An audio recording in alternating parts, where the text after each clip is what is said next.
আসসালামু আলাইকুম। আগের সপ্তাহে আমরা রিভিশন শুরু করেছিলাম, পুরো সিলেবাস আমাদের শেষ হয়ে গেছে।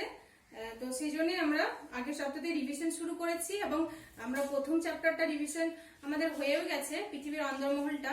এবার আমরা আজকে অস্থিত পৃথিবী এই চ্যাপ্টারটা আলোচনা করব। এটা দেখো তোমাদের অনেক আগে হয়ে গেছে, এটা বুঝতে পেরেছো আশা করছি। তবুও এই চ্যাপ্টারটা নিয়ে আমরা আজকে একটু স্মৃতিচারণা করব।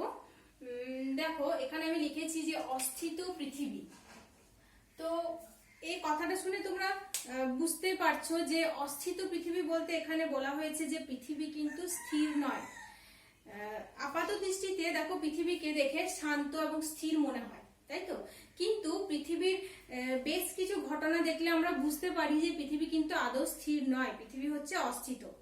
যেমন ধরো হঠাৎ হঠাৎ করে কোনো জায়গায় ভূমিকম্প হয়, পৃথিবীর ভূমি কেঁপে ওঠে, তারপর অগ্নুৎপাত হয়। এই যে এক সপ্তাহ আগে ইন্দোনেশিয়ার একটা গ্রামে অনেক বছর পরে একটা আগ্নেয়গিরির অগ্নুৎপাত ঘটে। এবং শুধুমাত্র এই ঘটনাটা নয়, আরো অনেক জায়গায় প্রতিনিয়ত অগ্নুৎপাত হচ্ছে, তোমরা জানো। তারপর দেখবে ভূমিধস হয়। তো এইসব ঘটনা দেখে আমরা বুঝতে পারি যে পৃথিবী কিন্তু স্থির নয়, পৃথিবী হচ্ছে অস্থিত।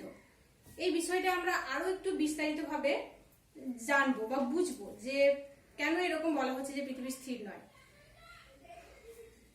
তো আলফ্রেড ওয়েগনারের মহীসঞ্চরণ তত্ত্ব বা কন্টিনেন্টাল ড্রিফট থিওরি, এটা যদি আমরা জানি, এই কন্টিনেন্টাল ড্রিফট থিওরি থেকে আমরা জানতে পারি যে মহীসঞ্চরণ তত্ত্ব, আলফ্রেড ওয়েগনারের মহীসঞ্চরণ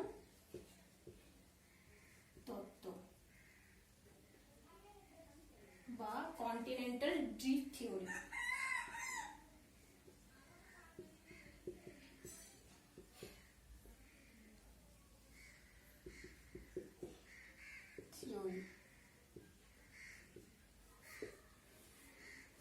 তো এটা থেকে আমরা জানতে পারি যে প্রায় 30 কোটি বছর আগে পৃথিবীর সমস্ত স্থলভাগটা একটা বিশাল ভূখণ্ডে ছিল, যেটাকে বলা হয় প্যানজিয়া, যেটাকে বলা হতো প্যানজিয়া।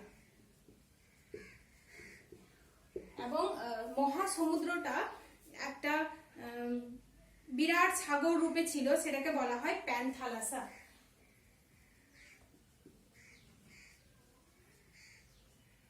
প্যানথালাসা। পরবর্তীকালে এই প্যানজিয়াটা ভেঙে গিয়ে বিভিন্ন দিকে সঞ্চারিত হয়, অর্থাৎ মহাদেশীয় যে ভূত্বকটা, মহাদেশগুলো যেগুলো একসঙ্গে অবস্থান করছিল প্যানজিয়া রূপে, সেটা বিচ্ছিন্ন হয়ে যায় এবং বিভিন্ন দিকে সঞ্চারিত হয়ে যায়, বিভিন্ন দিকে চলে যায়। তো সেই জন্যই মহাদেশগুলো বর্তমানে আলাদা আলাদা অবস্থায় রয়েছে। তো তার ফলে প্যানথালাসাটাও আলাদা আলাদা হয়ে যায়, মানে মহাসাগরগুলো আলাদা আলাদা হয়ে যায়, তাই তো? তো এর থেকে আমরা বুঝতে পারি যে পৃথিবীর উপরের অংশটা সঞ্চরণশীল, সরছে, একটু একটু করে সরছে, তাই তো? তো দেখো এই মহীসঞ্চরণ তত্ত্ব থেকে এইসব ব্যাখ্যা পেলেও আমরা কিন্তু এই যে ভূমিকম্প হচ্ছে কেন হচ্ছে, অগ্নুদ্গম কেন হচ্ছে, তো এইসব ঘটনাগুলো সম্পূর্ণ ব্যাখ্যা আমরা পাইনি। তো সেই জন্যেই 1960-এর দশকে একটা নতুন তত্ত্ব আবিষ্কার হয় এই ভূমিকম্প, অগ্নুদ্গম এইসব সম্পর্কে সম্পূর্ণ ব্যাখ্যা দেওয়ার জন্য। তো সেটাকে বলা হয় পাত সংস্থান তত্ত্ব বা plate tectonic theory.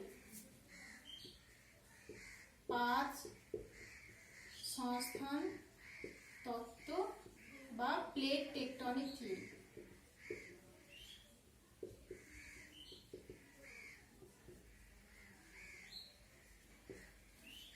Plate tectonic থিওরির মূল প্রবক্তা হচ্ছেন পিচো, লা পিচো হচ্ছেন মূল প্রবক্তা। এবং এছাড়াও আরো কয়েকজন বিজ্ঞানী আছেন, যেমন উইলসন, ম্যাকেনজি, পার্কার, মর্গান প্রমুখ বিজ্ঞানীরা এই পাত সংস্থান সম্পর্কে গবেষণা করেছেন।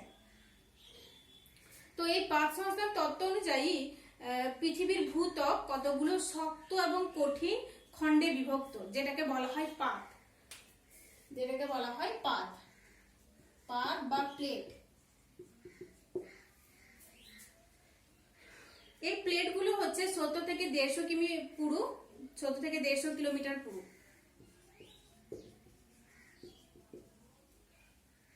এবং এবং এরা ভূপৃষ্ঠের ওপরে মানে গুরুমণ্ডলের ওপরে যে স্তরটা রয়েছে, আমরা জানি আগের দিন আমরা আলোচনা করছিলাম যে সেই স্তরটাকে বলা হয় অ্যাস্থেনোস্ফিয়ার। এবং অ্যাস্থেনোস্ফিয়ারে পদার্থগুলো অর্ধতরল অবস্থায় রয়েছে, মানে খেজুর রস গুড়ের মতো অবস্থায় রয়েছে। তো সেই অ্যাস্থেনোস্ফিয়ার স্তরের ওপরে এই প্লেটগুলো ভাসমান অবস্থায় রয়েছে। এবং আমরা জানি যে কোনো তরল পদার্থের ওপর যদি কোনো জিনিস থাকে সেটা ভাসতে থাকে, তাই না?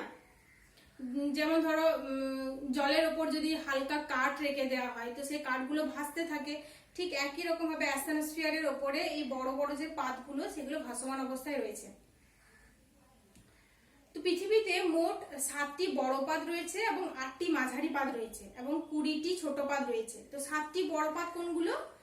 7টি বড় পাত হচ্ছে ইউরেশীয় পাত, ভারতীয় পাত, উত্তর আমেরিকা পাত, দক্ষিণ আমেরিকা পাত, প্রশান্ত মহাসাগরীয় পাত, আফ্রিকা পাত এবং আন্টার্কটিকা পাত। তো এই পাতগুলো অ্যাস্থেনোস্ফিয়ার স্তরের উপরে ভাসমান অবস্থায় রয়েছে, সবসময় এরা ভাসছে। তো তার ফলে কি হচ্ছে, যেহেতু এরা ভাসমান অবস্থায় রয়েছে সেই জন্য এই পাতগুলো কখনো পরস্পরের কাছাকাছি চলে আসে, আবার কখনো এই পাতগুলো পরস্পর থেকে দূরে সরে যায়। ধরে নাও এরকম পাতগুলো রয়েছে,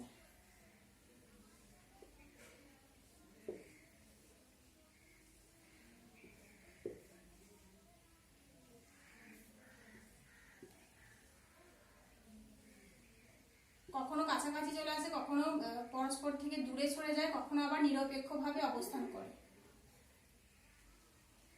তো এই অবস্থানের ভিত্তিতে পাতকে আবার 3 ভাগে ভাগ করা হয়।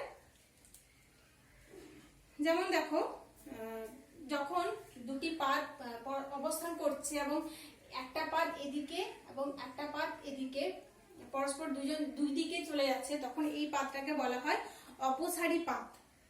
এই পাত সীমানাটাকে বলা হয় অপসারী পাত সীমানা। যেহেতু পাত দুটো পরস্পর থেকে দূরে সরে যাচ্ছে সেজন্য বলা হয় অপসারী পাত সীমানা।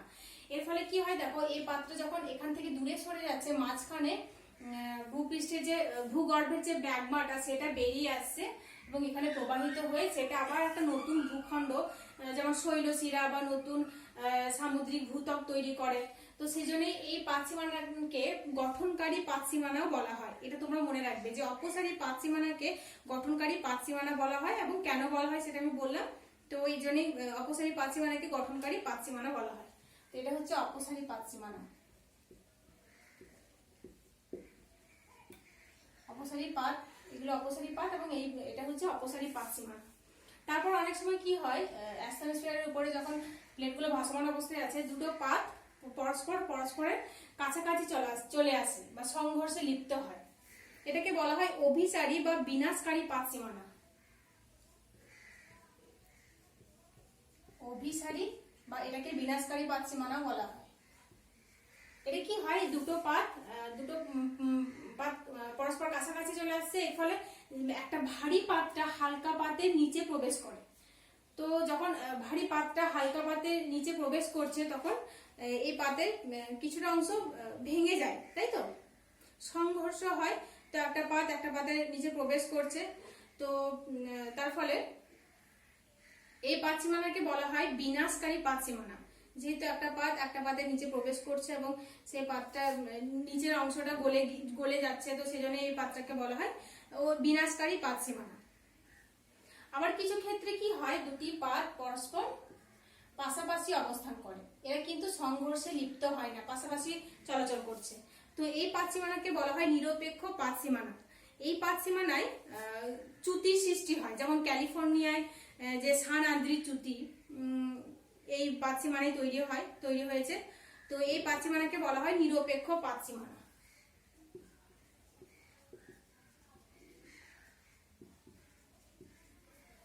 দেখো, অপসারী পাত সীমানায় এই অঞ্চলে ভূমিকম্প হতে পারে, অগ্নুৎপাত হতে পারে। অভিসারী পাত সীমানাতেও তাই ভূমিকম্প এবং অগ্নুৎপাত হয়ে থাকে।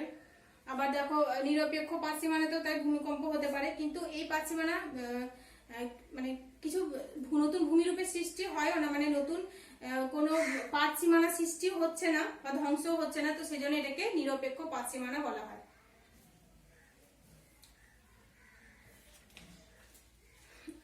আর এই পাতগুলো বছরে কয়েক সেন্টিমিটার থেকে 5 থেকে 10 সেন্টিমিটারের মতো চলাচল করে। খুব বেশি যে আমরা যেরকম চলাচল করছি সেরকম ভাবে হাঁটাচলা করে না, খুব কম, খুব ধীর গতিতে চলছে। সেই জন্যই আমরা পাত চলাচল সেটা বুঝতে পারি না, আমরা অনুভব করতে পারি না।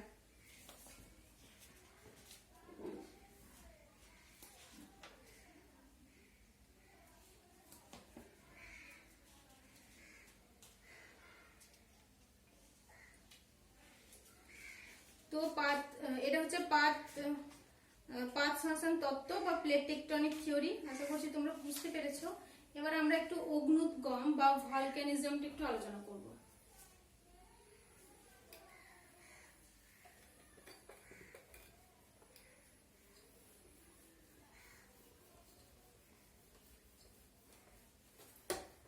অগ্নুৎগম বা ভলক্যানিজম কি, তোমরা এটা আগে শুনেছো, এটা নতুন শব্দ নয় তোমাদের কাছে। আগ্নেয়গিরি এসব কথাগুলো তোমরা শুনেছো। অগ্নুৎগম বা ভলক্যানিজম,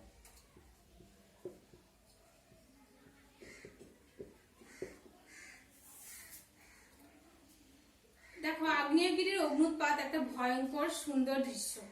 তোমরা এই আগ্নেয়গিরি সম্পর্কে এর আগেও পড়েছো। পৃথিবীর একাধিক জায়গাতে অগ্নুৎপাত হচ্ছে। তো এই আগ্নেয়গিরি বরাবর কি হয়, উত্তপ্ত যে গলিত পদার্থ, ম্যাগমা, তারপর গ্যাস, বাষ্প, ছাই, এগুলো উৎক্ষিপ্ত হচ্ছে, বেরিয়ে আসছে, তাই তো। এবং যে ম্যাগমাটা বেরিয়ে আসছে সেটা লাভা হিসাবে চারিদিকে ছড়িয়ে পড়ছে। তো অগ্নুৎগমের মূল উৎস হচ্ছে আগ্নেয়গিরি, তাই তো। আগ্নেয়গিরিটা অনেকটা এরকম হয়, তোমরা জানো। এখানে আগ্নেয়গিরি একটা গহ্বর থাকে, মুখ্য গহ্বর যেটাকে বলে। এটা হচ্ছে আগ্নেয় নল, যেটা ম্যাগমা চেম্বার থেকে ম্যাগমাটা এই নল বরাবর বেরিয়ে আসে। এটা ম্যাগমা চেম্বার, এটা ম্যাগমা চেম্বার। ম্যাগমা চেম্বার থেকে এই নল বরাবর ম্যাগমাটা বেরিয়ে আসে, তাই তো।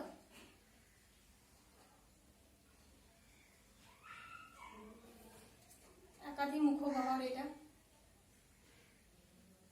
জ্বালামুখ, এগুলোকে বলা হয় জ্বালামুখ।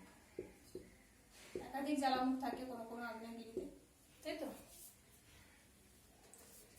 তো এই আগ্নেয়গিরিতে কি হয়, ভূ অভ্যন্তরে যে গলিত ম্যাগমাটা এবং তার সঙ্গে গ্যাস, জলীয় বাষ্প, সেটা কোনো ফাটল বরাবর বেরিয়ে আসে এবং সেটা বিস্ফোরণ সহ প্রচন্ড জোরে বেরিয়ে আসে জ্বালামুখ বরাবর। আবার অনেক সময় শান্তভাবেও বেরিয়ে আসে। তো এই প্রক্রিয়াটাকে বলা হয় অগ্নুৎগম। আর যেখানে হচ্ছে অগ্নুৎগমের যে মূল উৎস সেটা হচ্ছে আগ্নেয়গিরি। এটা হচ্ছে আগ্নেয়গিরি, যখন জ্বালামুখ বরাবর বেরিয়ে আসছে ম্যাগমাটা, তো সেই প্রক্রিয়াটাকে বলা হচ্ছে অগ্নুৎগম।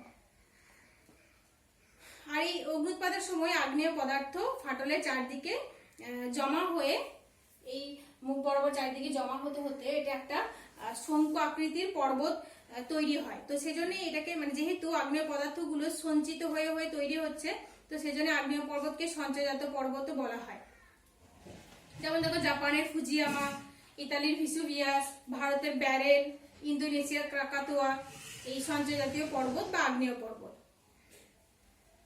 তো সুতরাং আগ্নেয়গিরি হলো অগ্নুৎপাতের উৎস, তাই তো। তো দেখো, পাত সংস্থান তত্ত্ব অনুসারে অভিসারী পাত সীমানা, যখন এই কিছুক্ষণ আগে আমি বললাম, অভিসারী পাত সীমানায় বিস্ফোরণ সহ অগ্নুৎগম ঘটে। কিন্তু অপসারী বা নিরপেক্ষ পাত সীমানায় কি হয়, বিস্ফোরণ ছাড়াই শান্তভাবে অগ্নুৎগম হয়। তো সেটাকে বলা হয় বিদার অগ্নুৎগম। তাহলে এটা তোমরা মনে রাখবে যে যে আগ্নেয়গিরিতে শান্তভাবে বিস্ফোরণ ছাড়াই অগ্নুৎগম হচ্ছে সেটাকে বলা হয় বিদার অগ্নুৎগম। তো এইরকম বিদার অগ্নুৎগমের ফলে সৃষ্টি হয়েছে বিস্তীর্ণ অঞ্চল জুড়ে লাভা সঞ্চিত হয়ে মালভূমি তৈরি হয়। এই যে দাক্ষিণাত্য মালভূমি, ভারতের দাক্ষিণাত্য মালভূমি, সেটা লাভা সঞ্চিত হয়ে এই বিদার অগ্নুৎপাতের ফলে দাক্ষিণাত্যের মালভূমিটা তৈরি হয়েছে। আবার অনেক সময় লাভা সমভূমি সৃষ্টি হয়, সেটাও তাই। কোনো শব্দ না করে নিঃশব্দে শান্তভাবে ম্যাগমাটা বেরিয়েছে, লাভা প্রবাহিত হয়ে সমভূমি সৃষ্টি হয়, তাই তো। আবার এই অগ্নুৎপাতের ফলে বেশ কিছু ভূমিরূপও সৃষ্টি হয়। তো সেজন্যই অগ্নুৎগমকে এক প্রকার ভূগাঠনিক প্রক্রিয়া বলে। দেখো, ভূগাঠনিক প্রক্রিয়া আমরা মনে হয় ক্লাস 7-এ পড়েছি। ভূকাঠনিক প্রক্রিয়াকে দুই ভাগে ভাগ করা হয়, যেটা হচ্ছে অন্তর্জাত প্রক্রিয়া, একটা হচ্ছে বহির্জাত প্রক্রিয়া। বহির্জাত প্রক্রিয়া হচ্ছে যেমন নদী, বায়ু, হিমবাহ, সমুদ্র তরঙ্গ এগুলো। আর অন্তর্জাত প্রক্রিয়ার মধ্যে দেখো একটা দীর্ঘ সময়ব্যাপী কার্যকর প্রক্রিয়া আছে, আর একটা হচ্ছে কম সময়ব্যাপী আকস্মিক প্রক্রিয়া। তো কম সময়ব্যাপী হচ্ছে একটা অগ্নুদ্গম আর একটা ভূমিকম্প। তো তোমাদের এখানে অগ্নুদ্গম আর ভূমিকম্প এই দুটোই আছে। তো অগ্নুদ্গমটা আমরা আজকে এই যে বললাম, ভূমিকম্পটা আমরা নেক্সট ক্লাসে আলোচনা করব ইনশাল্লাহ। তো দেখো অগ্নুদ্গমটা কিভাবে হয় সেটা আমি একটু বলি। দেখো পৃথিবীর অভ্যন্তরে যে পদার্থগুলো রয়েছে সেগুলো খুবই উত্তপ্ত আছে, মানে খুব তাপমাত্রা খুব বেশি, তাই না? যেমন গুরুমণ্ডলে 2000°C মতো তাপমাত্রা রয়েছে। তো এই এত বেশি তাপমাত্রায় পদার্থগুলো কিন্তু গলে যাওয়ার কথা, কিন্তু কি হয় পৃথিবীর অভ্যন্তরে তো চাপ খুব বেশি, আর সেই চাপের ফলে গলনাঙ্ক বেড়ে যায়।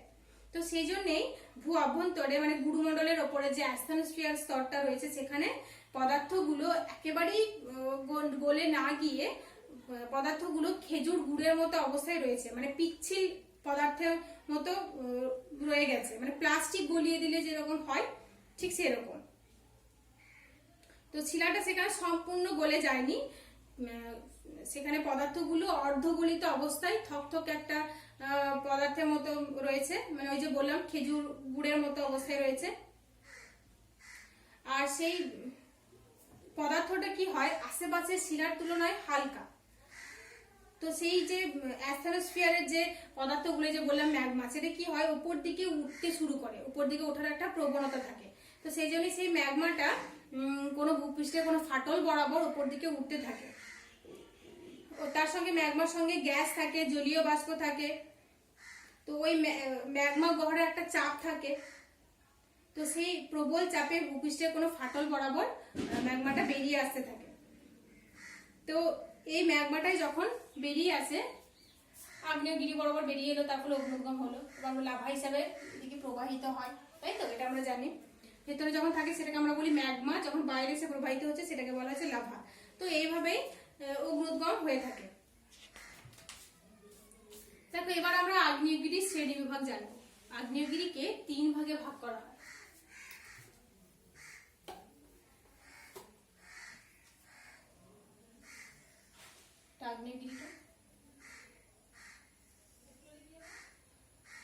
আগ্নেয়গিরিকে 3 ভাগে ভাগ করা হচ্ছে।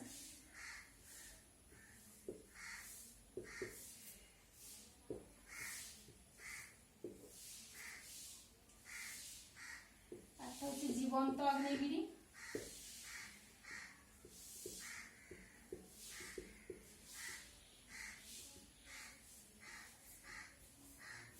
মৃত আগ্নেয়গিরি,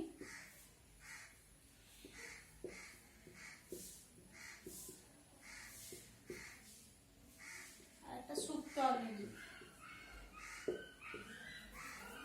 আগ্নেয়গিরিকে 3 ভাগে ভাগ করা হচ্ছে, জীবন্ত আগ্নেয়গিরি, মৃত আগ্নেয়গিরি এবং সুপ্ত আগ্নেয়গিরি। তো জীবন্ত আগ্নেয়গিরিকে আবার 2 ভাগে ভাগ করা হয়, একটা হচ্ছে সবিরাম এবং অবিরাম। তো জীবন্ত আগ্নেয়গিরি কোনগুলো? যে আগ্নেয়গিরিগুলো সৃষ্টি হওয়ার পর থেকে অগ্নুৎগম বা অগ্নুৎপাত হয়েই চলেছে এবং এখনো বর্তমান সময়েও অগ্নুৎপাত হয়। তো সেই আগ্নেয়গিরিগুলোকে বলা হয় জীবন্ত আগ্নেয়গিরি বা সক্রিয় আগ্নেয়গিরিও বলা হয়। এই জীবন্ত আগ্নেয়গিরিকে সক্রিয় আগ্নেয়গিরিও বলা হয়। যেমন ভারতের ব্যারেন, হাওয়াই দ্বীপের মৌনা লোয়া, সিসিলি দ্বীপের এটনা, এইসব আগ্নেয়গিরিগুলো। এটাকে আবার 2 ভাগে ভাগ করা হয়, সবিরাম এবং অবিরাম। সবিরাম হচ্ছে প্রায়শই হয়, সৃষ্টি হওয়ার পর থেকে অবিরাম ভাবে, একটা হচ্ছে অবিরাম ভাবে ঘটতে থাকে যেটা মানে প্রায়শই হয়, আর একটা হচ্ছে একটু গ্যাপ থাকে।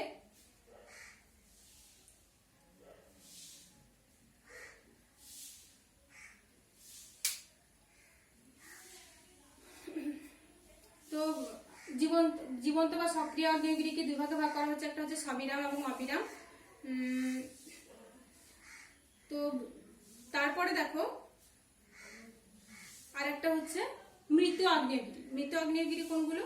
মৃত আগ্নেয়গিরি হচ্ছে সৃষ্টি হওয়ার পরে অগ্নুৎপাত হয়ে গেছে, কিন্তু বর্তমান সময়ে অগ্নুৎপাত হয় না এবং বর্তমানে বা ভবিষ্যতে অগ্নুৎপাত হওয়ার সম্ভাবনা নেই। এগুলোকে বলা হয় মৃত আগ্নেয়গিরি। যেমন দেখো মেক্সিকোর পারাকুটি, মায়ানমারের পোপো, এগুলো হচ্ছে মৃত আগ্নেয়গিরি। এগুলো অনেক প্রাচীন কালে অগ্নুৎপাত হয়েছে, বর্তমানে অগ্নুৎপাত হয় না এবং ভবিষ্যতে হওয়ার কোনো সম্ভাবনা নেই। তারপর আরেক ধরনের আগ্নেয়গিরি হচ্ছে সুপ্ত আগ্নেয়গিরি। সুপ্ত আগ্নেয়গিরি কোনগুলো? সুপ্ত আগ্নেয়গিরি হচ্ছে যেগুলো অনেক প্রাচীন কালে বিস্ফোরণ হয়েছে, অগ্নুৎপাত হয়েছে, কিন্তু বর্তমানে হয়নি, বর্তমানে বিস্ফোরণ হয়নি, তবে ভবিষ্যতে হওয়ার সম্ভাবনা আছে। তো এটাকে বলা হয় সুপ্ত আগ্নেয়গিরি, মানে ঘুমিয়ে আছে যেটাকে বলে। যেমন ধরো জাপানের ফুজিয়ামা, ইন্দোনেশিয়ার ক্রাকাতোয়া, এই আগ্নেয়গিরিগুলো হচ্ছে সুপ্ত আগ্নেয়গিরি। এই যে বললাম ইন্দোনেশিয়া কি এই এক সপ্তাহ আগে একটা আগ্নেয়গিরিতে অগ্নুৎপাত হয়, তো এটা হচ্ছে একটা সুপ্ত আগ্নেয়গিরি, মানে বেশ কয়েকশো বছর পরে হঠাৎ করে অগ্নুৎপাত শুরু হয়। তো দেখো ক্রাকাতোয়া আগ্নেয়গিরিতে প্রায় 200 বছর পরে অগ্নুৎপাতের ফলে ইন্দোনেশিয়ার 3টে শহর ধ্বংস হয়ে যায়। তো সুপ্ত আগ্নেয়গিরি খুবই ভয়ঙ্কর, অনেক বছর পরে পরে হতে থাকে, হঠাৎ হঠাৎ করে হয়। এরপর আমরা জানবো যে আ আর পা হো হো কি। আ এবং পা হো হো তোমাদের টেক্সট বই আছে, দেখবে টেক্সট বই ভালো করে পড়বে, তাহলে বুঝতে পারবে। আ হচ্ছে এক ধরনের লাভা, যেটা মানে আগ্নেয়গিরির অগ্নুৎপাতের সময় বেরিয়ে আসে, এবং এই লাভাটা হচ্ছে খুবই সান্দ্র, মানে খুবই পিচ্ছিল, খুব তরল নয়, এটা হচ্ছে একটু সান্দ্র, মানে একটু গাঢ়। তো এই লাভাটা যখন নির্গত হচ্ছে, লাভাটা বেশি দূর তাড়াতাড়ি প্রবাহিত হতে পারছে না, যেহেতু এটা গাঢ়। তো এটাকে বলা হয় হাওয়াই দ্বীপের ভাষায় এই লাভাটাকে বলা হয় আ। আর পা হো হো হচ্ছে এটা একটু বেশি তরল, পিচ্ছিল, তো এটা একটু পাতলা হয়, মানে এর তুলনায় এটা গাঢ়, এটা পাতলা। তো এটা যেহেতু পাতলা, সেই জন্যই এটা কম সময়ে অনেকটা পৌঁছে যায়, অনেকটা প্রবাহিত হয়, এবং কুঁচকে গিয়ে পাকানো দড়ির মতো দেখতে মনে হয়, অনেকটা দ্রুত ঠান্ডাও হয়ে যায়। তো এটাকেও হাওয়াই দ্বীপের ভাষায় বলা হয় পা হো হো। তো আ আর পা হো হো এই দুটো কি তোমরা একটু মনে রাখবে, এই দুটোই হচ্ছে এক ধরনের লাভা, মানে দুটো লাভা কিন্তু আলাদা। এটা হচ্ছে সান্দ্র, এটা গাঢ়, এটা হচ্ছে পাতলা। এরপর আমরা জানবো যে প্রশান্ত মহাসাগরীয় আগ্নেয় মেখলা।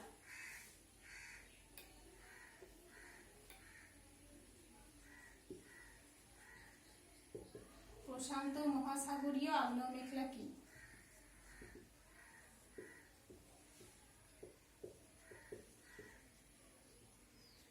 দেখো প্রশান্ত মহাসাগরের চারপাশে অনেকগুলো আগ্নেয়গিরি আংটির মতো বলয় আকারে অবস্থান করে, এবং এগুলিতে প্রায়শই অগ্নুৎপাত হয়ে থাকে। তো সেই জন্যে এটাকে বলা হয় প্রশান্ত মহাসাগরীয় আগ্নেয় মেখলা। তো এটা খুবই ইম্পর্টেন্ট। প্রশান্ত মহাসাগরীয় আগ্নেয় মেখলা কি এটা মনে রাখবে তোমরা, যে প্রশান্ত মহাসাগরকে ঘিরে চারিদিকে একটা আংটির মতো বা বলয়ের মতো আগ্নেয়গিরিগুলো অবস্থান করে। সেটা হচ্ছে ভূপৃষ্ঠের দুর্বল স্থান বরাবর আগ্নেয়গিরিগুলো অবস্থান করছে। তো সেই এই আগ্নেয়গিরিগুলোকে বলা হয় প্রশান্ত মহাসাগরীয় আগ্নেয় মেখলা। তোমাদের আগ্নেয়গিরি চ্যাপ্টারটা মানে হয়ে গেল। এই অস্থিত পৃথিবীর মধ্যে যে অগ্নুৎগমটা ছিল, অগ্নুৎগম বলে একটা পার্ট ছিল, সেটা হয়ে গেল। এখান থেকে যে যে কোশ্চেনগুলো আছে আশা করছি তোমরা বুঝতে পারছো, যেমন আগ্নেয়গিরি শ্রেণী বিভাগ, প্রশান্ত মহাসাগরীয় আগ্নেয় মেখলা, তারপর পাতের শ্রেণী বিভাগ, ওই যে অপসারী পাত সীমানা, অভিসারী পাত সীমানা, নিরপেক্ষ পাত সীমানা, কোন পাত সীমানায় কি তৈরি হচ্ছে এগুলো, আর মহিসঞ্চরণ তত্ত্বটা আর পাত সংস্থান তত্ত্বটা আমি তোমাদেরকে অনেক বড় করে বলে দিয়েছিলাম, বুঝিয়ে দিয়েছিলাম, লিখিয়ে দিয়েছি। খুব ভালো করে এগুলো পড়বে। আর এখান থেকে যে ছোট ছোট কোশ্চেন, পাতের নামগুলো, যে 6টি বড় পাত রয়েছে সেই পাতের নামগুলো, আ এবং পা হো হো এগুলো কি, তারপর আগ্নেয়গিরিগুলোর উদাহরণ, এগুলো ভালো করে পড়বে। নেক্সট ক্লাসে আমরা ইনশাল্লাহ ভূমিকম্পটা শুরু করব, মানে এই চ্যাপ্টারটার একটা পার্ট আছে ভূমিকম্প, সেটা আমরা শুরু করব, তাহলেই হয়ে যাবে, এই চ্যাপ্টারটা তোমাদের রিভিশন হয়ে যাবে। আজকে এটুকুই থাক, কিছু বুঝতে না পারলে আমার সঙ্গে কন্ট্যাক্ট করবে। আসসালামু আলাইকুম।